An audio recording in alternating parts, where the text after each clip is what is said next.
3/11/2025 central government aid pay কমিশনের জন্য justice Ranjana প্রকাশের দেশাইয়ের অধীনে একটা কমিটি করেছেন। 18 মাসের সময় দেওয়া হয়েছে তাদেরকে এই এইড পে কমিশনের রিপোর্ট সাবমিট করার জন্য।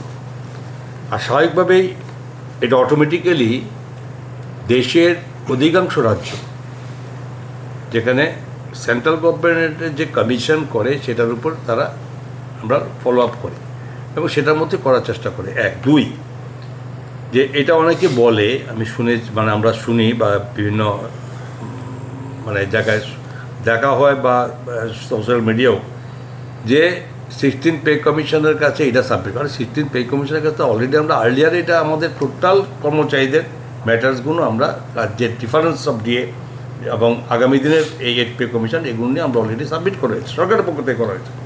এটা এর মধ্যেই করতে হবে না, অলরেডি ডান।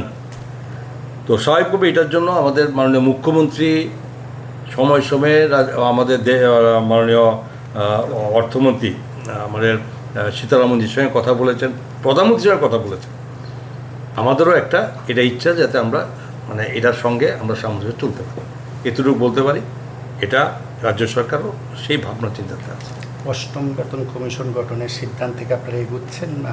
না, কি বললাম আমি, যে এইড পে কমিশন 18 মাস, দ্যাট ইজ 3/11/25 থেকে শুরু করে আগামী 18 মাসের মধ্যে তার টোটাল রিপোর্ট সাবমিট করবে সেন্ট্রালে, এবং সেটা অটোমেটিক্যালি আমরা ওয়েটিং ফর দ্য টাইম, এবং সেটাতে ফলো আপ করার জন্য আমাদেরও সুযোগ হবে, এবং তার জন্য আমরা পিছিয়ে নেই, আমরা আমাদের চেষ্টা করার চেষ্টা করি।